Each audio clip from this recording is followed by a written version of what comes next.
abadi. Tuhan satu. Dan kepercayaan kepada Tuhan yang satu inilah, tauhid inilah yang menjadi api yang berkobar-kobar menyala-nyala di dalam Quran itu. Dan jikalau api ini telah berkobar-kobar dan menyala-nyala pula di dalam dadanya seseorang manusia, manusia yang demikian itu menjadi manusia yang sebagai dikatakan oleh saudara Hamka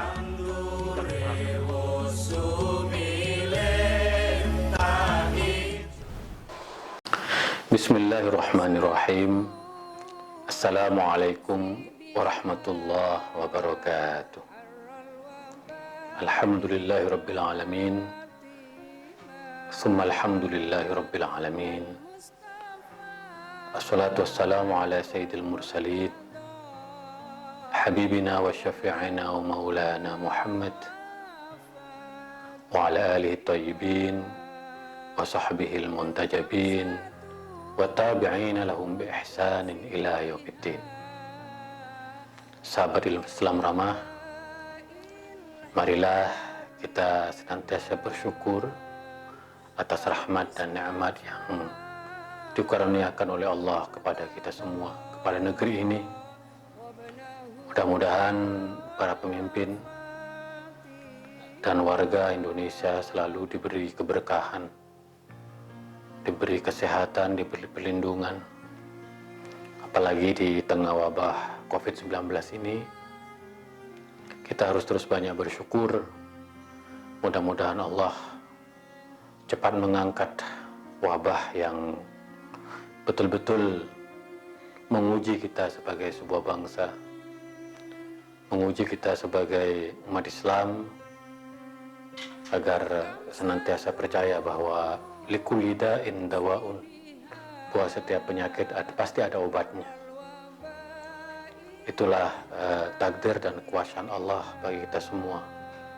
Dan mudah-mudahan dengan ibadah puasa, doa-doa kita, sholat tarawih, sholat witir, kita bisa melalui wabah COVID-19 ini dengan cepat dan kita bisa kembali hidup normal.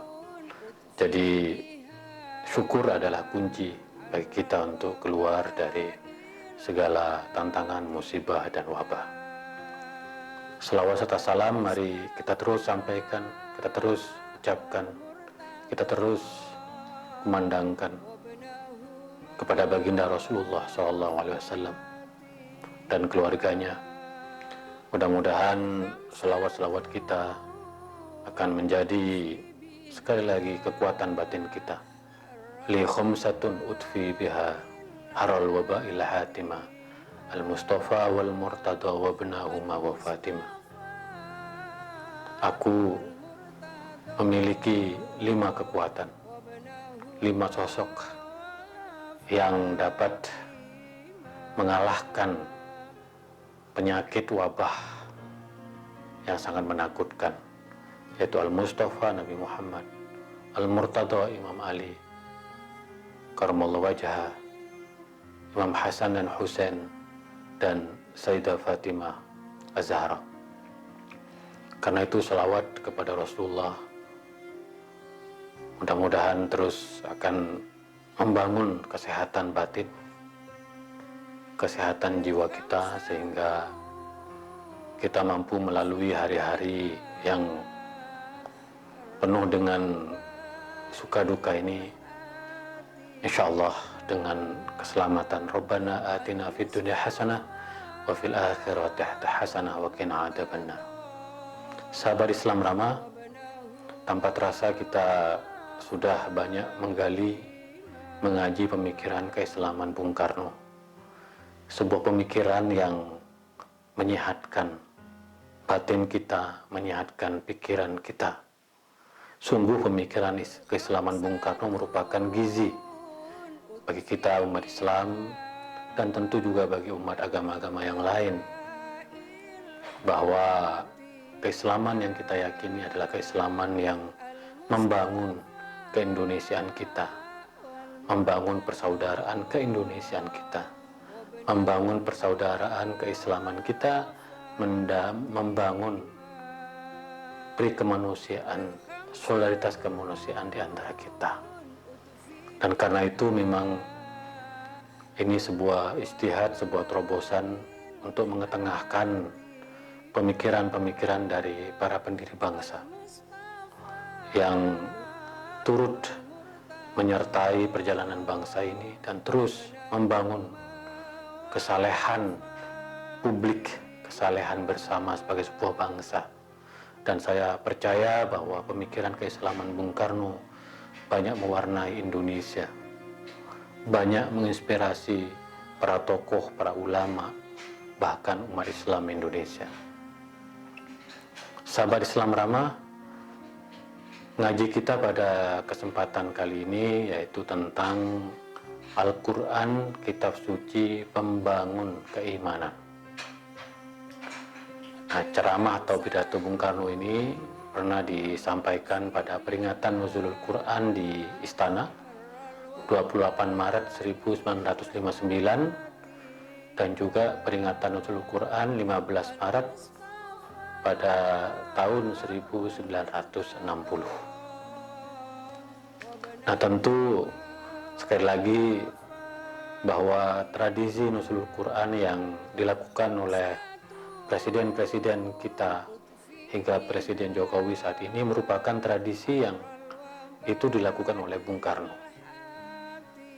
Bung Karno ingin agar Islam di Indonesia, Islam yang terus menggali nilai-nilai yang membangkitkan harapan, membangkitkan optimisme, memberi inspirasi bagi kemajuan bangsa. Karena itu berbeda dengan negara-negara di Timur Tengah yang kalau kita lihat istana-istana presiden di Timur Tengah sendiri tidak melaksanakan peringatan-peringatan besar Islam. Tetapi Bung Karno dengan kemimpinannya yang betul-betul menginspirasi kita merayakan, memperingati peringatan-peringatan besar dalam Islam di Istana Negara sebagai simbol bahwa kita adalah bangsa yang berbudaya, bangsa yang beradab, bangsa yang selalu mengambil inspirasi dari agama, apapun agama dan keyakinan kita. Nah, Bung Karno selalu mengingatkan betapa Al-Quran adalah kitab suci, kalamullah, kitabullah, yang harus menjadi pedoman dalam hidup kita. Menurut Bung Karno, Al-Quran harus membangun keimanan kita. Karena bagaimanapun, iman merupakan modal yang harus dimiliki oleh setiap muslim untuk menjalani kehidupan. Karena dengan iman maka akan lahir sekali lagi jiwa-jiwa yang bangun, jiwa-jiwa yang bangkit, jiwa-jiwa yang optimis. Maka Bung Karno mengajak kita untuk menjadikan Al-Quran sebagai pembangun keimanan kita. Kita tahu bahwa sebagai umat Islam kita mempunyai rukun iman yang kita kenal. Beriman kepada Allah itu adalah yang pertama, beriman kepada para malaikat, beriman kepada para nabi terdahulu, beriman kepada kitab-kitab nabi terdahulu, beriman kepada hari akhir, dan beriman pada qada dan qadar. Kalau kita melihat bangunan keimanan yang dalam Islam itu menjadi sebuah keniscayaan, menjadi sebuah kemutlakan. Dan sekali lagi di dalam klausul rukun iman, Bung Karno mengajak kita bahwa kita sebagai umat Islam harus beriman kepada nabi-nabi terdahulu, kepada Nabi Isa, Nabi Musa, Nabi Ibrahim, dan Bung Karno merujuk kepada Al-Quran, sesungguhnya nabi-nabi terdahulu adalah Islam. Dalam artian bahwa mereka mengajak kepada tauhid, mengajak kita untuk berserah diri kepada Tuhan. Karena memang kita sesungguhnya adalah makhluk Tuhan. Wa ma khalaqtul jinna wal insa illa liya'budun. Dan aku tidak menciptakan manusia. Wa ma khalaqtul insa. Dan aku tidak menciptakan manusia kecuali hanya untuk beribadah. Maka menurut Bung Karno, agama nabi-nabi terdahulu juga mengajak kita untuk bertauhid, untuk berserah diri, berislam, berserah diri kepada Tuhan yang Maha Kuasa. Dan tentu sekali lagi Bung Karno merujuk kepada satu ayat Al-Quran, kana nasu ummatan wahidah, bahwa sesungguhnya manusia itu adalah satu umat. Kita ini satu umat dengan umat nabi-nabi yang terdahulu. Bahkan pada saat ini dengan orang-orang yang berbeda keyakinan, berbeda agama, berbeda suku, berbeda bangsa, berbeda negara, kita ini sungguhnya adalah satu umat. Maka sekali lagi benar kata Bung Karno bahwa Al-Quran itu adalah pembangun keimanan. Kalau kita betul-betul membaca Al-Quran, mengaji Al-Quran, maka kita akan mempunyai satu keimanan bahwa Allah itu satu. Dan sungguhnya umat manusia itu adalah bersaudara, bersatu, semuanya adalah makhluk Allah. Walaqad karramna bani Adam, dan telah kami muliakan seluruh keturunan Nabi Adam. Kita ini mulia. Rasulullah, Allah menyebut menggunakan istilah karramna, kami sudah memuliakan, kita ini sudah mulia. Karena kita sudah mulia, maka kata Bung Karno, kita harus punya keimanan yang kuat. Kita harus berserah diri kepada Tuhan, kita harus beribadah kepada Tuhan. Lebih-lebih kepada umat Islam yang meyakini Al-Quran sebagai kitabullah, sebagai kalamullah. Kita tidak bisa di satu sisi kita beriman kepada Al-Quran sebagai kitabullah, tapi di sisi lain kita tidak merenungi pesan, nilai, dan makna yang terdapat di dalam Al-Quran. Maka mari kita kembali kepada Al-Quran, kata Bung Karno, dalam konteks untuk menyelami keimanan yang berada di dalam Al-Quran itu sendiri. Karena dengan keimanan ini kita kemudian mempunyai satu keyakinan bahwa Tuhan itu ada.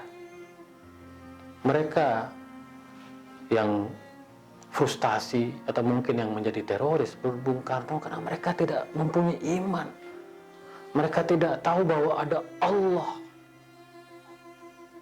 yang menciptakan kita dengan segala kelebihannya. Laqad khalaqnal insana fi ahsani taqwim. Kami telah ciptakan manusia dalam bentuknya yang sempurna. Maka kata Bung Karno, setiap orang harus melakukan permenungan, harus berpikir, merenung bahwa Allah itu ada. Ketika kita yakin bahwa Allah itu ada, maka tugas kita selanjutnya adalah berbuat baik. Karena Allah telah memberikan rahmat kepada kita sedemikian rupa, tugas kita sekarang adalah melakukan, menebarkan kebajikan kepada siapapun. Itu adalah fase. Jadi beriman kepada Allah itu adalah fase menuju jalan yang lebih lapang, lebih baik. Kalau kata Bung Karno, keyakinan kepada Allah akan melahirkan amar ma'ruf nahi mungkar. Nah, ini yang kadangkala sering disalahpahami beberapa kelompok. Ada yang mengklaim, menjustifikasi gerakannya itu amar ma'ruf nahi mungkar, tetapi di sisi lain dia menebarkan kekerasan, kebencian kepada orang-orang yang dianggapnya sesat atau kafir. Naudzubillahi min dzalik. Bung Karno mengajak keyakinan kepada Allah yang satu, yang esa, tauhid akan melahirkan amar ma'ruf nahi mungkar. Nah, disinilah kemudian para ulama memahami apa sungguhnya makna amar ma'ruf nahi mungkar. Sebagaimana Bung Karno selalu menggunakan istilah amar ma'ruf nahi mungkar dalam buku-bukunya. Nah, amar ma'ruf nahi mungkar itu sungguhnya al-amru bima'rufin bima'rufin wa nahyu 'anil munkar bighairil munkar. Yaitu melakukan kebaikan dengan cara-cara yang baik. Ingat bahwa amar ma'ruf itu dimulai dengan amar ma'ruf, kita mengajak kebaikan dulu. Memberikan pemahaman yang baik, memberikan perlindungan, menghormati dan menghargai orang yang berbeda dengan kita, itu amar ma'ruf. Maka menurut para ulama, amar ma'ruf melakukan kebaikan harus dengan cara-cara yang baik. Al-amru bil ma'ruf bima'rufin. Itu kunci yang pertama. Baru setelah amar ma'ruf melakukan menebarkan kebaikan, baru nahi mungkar, yaitu mengajak orang untuk menjauhi kemungkaran, tetapi dengan cara yang tidak mungkar. Wa nahyu 'anil munkar bighairil munkar. Mengajak orang untuk menjauhi kemungkaran dengan cara yang tidak mungkar. Nah, inilah makna sungguhnya amar ma'ruf nahi mungkar seperti yang dikatakan oleh Bung Karno. Tetapi kuncinya harus berangkat dari satu titik tolak bahwa Allah itu ada. Maka kata Bung Karno, setiap kita dari umat Islam harus terus melakukan pencarian, permenungan, menggali apa makna iman di dalam Al-Quran. Bukankah dalam Al-Quran kita selalu diajak, ya ayyuhalladzina amanu, wahai orang-orang yang beriman. Baru kemudian kutiba alaikumusiyam, diwajibkan bagimu untuk berpuasa. Alladzina amanu wa 'amilus sholihat, baru setelah itu beramal saleh. Iman adalah fondasi, kata Bung Karno, dalam melakukan kebajikan-kebajikan, menebarkan kebaikan-kebaikan kepada umat lain. Maka sekali lagi kita sebagai umat Islam harus mempunyai identitas, harus mempunyai, bahasanya Bung Karno, bendera. Benderanya kita adalah tauhid, yakin percaya bahwa Allah itu ada, bahwa Allah itu esa, dan Muhammad adalah utusan Allah. Karena hanya dengan cara itu, menurut Bung Karno, bahwa kemudian kita bisa melakukan, bisa menebarkan kebaikan kepada di negeri ini kepada orang lain. Maka sekali lagi Bung Karno sangat menegaskan, meneguhkan, menguatkan pentingnya keimanan. Nah, setelah fase keimanan ini kita betul-betul kuasai, maka sekarang adalah fase ilmu dan amal. Baru kemudian kita memiliki pengetahuan yang luas, lalu mengamalkan ilmu kita. Karena bagaimanapun ilmu tanpa amal, kata Bung Karno, adalah sia-sia. Maka kita harus bersama-sama mengamalkan ilmu kita, mengamalkan keimanan kita dalam konteks sosial masyarakat kita. Maka kita perlu berjuang, bekerja, berbanting tulang memeras keringat, kata Bung Karno. Dengan perjuangan kita yang dilandaskan pada iman, maka akan lahir yang namanya kemenangan. Begitu pula dalam konteks berbangsa dan bernegara. Kita akan betul-betul mampu menjadi bangsa yang besar jikalau kita mempunyai keimanan yang kokoh. Tetapi kita juga melakukan ikhtiar bersama sebagai sebuah bangsa. Dalam bahasa Al-Quran, fastabiqul khairat, berlomba-lomba dalam kebajikan. Maka itu akan memperkuat kita sebagai sebuah bangsa. Disinilah Bung Karno mengajak kita untuk memahami suratul Fatihah sebagai salah satu saripati dari Al-Quran. Karena bagaimanapun seluruh pesan Al-Quran itu berada di dalam suratul Fatihah. Di dalam suratul Fatihah, kata Bung Karno, kita mengenal iyyaka na'budu wa iyyaka nasta'in ihdinas siratal mustaqim. Kepadamu kami menyembah dan kepadamu kami minta pertolongan, dan tunjukkan kami ke jalan yang benar. Nah, ini menurut Bung Karno mempunyai dua pesan tadi. Yang satu adalah dimensi iman, bahwa kita harus beribadah, bahwa kita harus meminta pertolongan kepada Allah. Tetapi kita harus juga meminta adalah surat jalan yang lurus. Maka jalan yang lurus ini akan menjadi jalan yang akan kita lalui untuk menuju sebuah kemenangan, untuk menuju sebuah keberhasilan. Karena tanpa jalan yang lurus, maka kita akan tidak mencapai sebuah kemenangan. Bangsa ini membutuhkan siratal mustaqim, yaitu jalan yang lurus. Maka kita harus menjadikan Al-Quran sebagai petunjuk, sebagai hudan, sebagai Al-Furqan, penjelas, sebagai pembeda, bahwa kita semua sungguhnya di negeri ini sedang berjalan di atas jalan yang benar, yaitu jalan persatuan, jalan persaudaraan, jalan keadilan, jalan ketuhanan, jalan kemanusiaan, jalan kerakyatan. Pancasila itu adalah suratul mustaqim, adalah jalan yang lurus. Dan kita sudah memiliki jalan yang lurus itu. Tugas kita adalah berjalan di atas jalan yang lurus itu.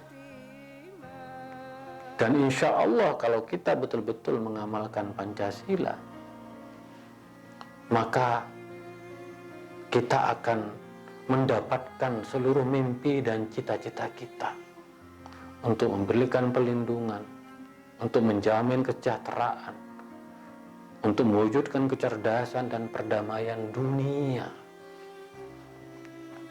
Disinilah sahabat Islam ramah, bahwa kita semua sebagai umat Islam, Bung Karno mengingatkan kita bahwa kita membutuhkan iman. Akan sia-sia jikalau hidup kita hanya berjalan dengan satu sayap, hanya dengan ilmu saja, hanya dengan amal saja. Bung Karno mengingatkan kita semua bahwa ketika kita berjalan, kita hidup di dunia ini, membutuhkan apa yang kita sebut dengan iman. Maka iman itu di dalam hazanah Islam berasal dari kata aman. Barang siapa beriman, maka dia aman. Itulah kira-kira Bung Karno merumuskan. Kalau kita beriman, insya Allah negeri kita aman. Karena nabi-nabi terdahulu, bagaimana Nabi Musa menyelamatkan umatnya yang menyembah binatang-binatang, bagaimana Nabi Isa telah meyakinkan umatnya untuk menebarkan iman dan cinta. Bahkan kata Bung Karno, Zoroaster, Brahmana juga mempunyai satu pemaknaan tentang iman. Maka kita sebagai umat Islam yang mempunyai Al-Quran, lebih-lebih harus membangun keimanan yang kokoh dalam diri kita. Karena keimanan inilah yang menjadikan kita percaya bahwa Allah yang Maha Kuasa akan selalu hadir bersama-sama kita. Bukankah Allah berfirman, "Ud'uni astajib lakum." Mintalah kepadaku, niscaya aku akan menjawab doa-doa kalian. Bukankah Allah juga mengatakan, "Alaisa bidzikrillah tatmainnul qulub." Bukankah dengan berzikir kepada Allah maka hati kita akan menjadi lebih tenang? Bukankah kita sebagai sebuah bangsa dengan keimanan yang kokoh bagi setiap pemeluk dan keyakinannya akan menjadikan kita percaya bahwa kita semuanya adalah ciptaan Allah yang bersama-sama akan terus menjadikan bangsa ini sebagai bangsa yang besar. Disinilah sahabat Islam Ramah, pada bulan Ramadan, bulan di mana Al-Quran diturunkan, kita harus terus menggali makna iman, harus menggali makna amal. Iman dan amal ini, kata Bung Karno, adalah kekuatan kita. Jangan sekali-kali menyia-nyiakan keistimewaan, mukjizat, kedahsyatan Al-Quranul Karim. Mari kita ngaji, mari kita mengkaji dengan baik. Mari kita jadikan agama sebagai sumber kebaikan. Mari kita jadikan Al-Quran sebagai inspirasi untuk membangun negeri ini. Jangan-jangan seperti yang dikatakan oleh para ulama, sesungguhnya kita menjauh dari Al-Quran. Agama hanya menjadi label, tetapi kita asing terhadap pesan-pesan di dalam Al-Quran. Kita beruntung mempunyai proklamator seperti Bung Karno yang membaca Al-Quran, membaca sirah Nabi, membaca hazanah keislaman, baik dari yang ditulis oleh orang-orang Islam sendiri maupun ditulis oleh orang-orang Barat, sehingga Bung Karno bisa mengambil saripati dari Islam, betapa Al-Quran menjadi faktor penting dalam kehidupan kita. Maka mari kita jadikan hari-hari di bulan Ramadan sebagai Ayyamul Quran, di mana kita bisa terus membaca, memahami, memaknai Al-Quran menjadi inspirasi seperti kata Bung Karno. Mari kita terus memaknai, mencari keimanan, jangan pernah lelah. Bung Karno juga menyatakan bahwa dulu pernah merasakan masa-masa dia tidak percaya kepada kegaiban, tapi kemudian setelah melalui proses dia percaya terhadap hal-hal yang gaib, percaya tentang kekuatan iman. Dan kita berharap bahwa bangsa ini terus dirahmati oleh Allah. Maka mari kita berdoa, mari dengan iman ini kita sebarkan pencerahan, kebaikan kepada siapapun.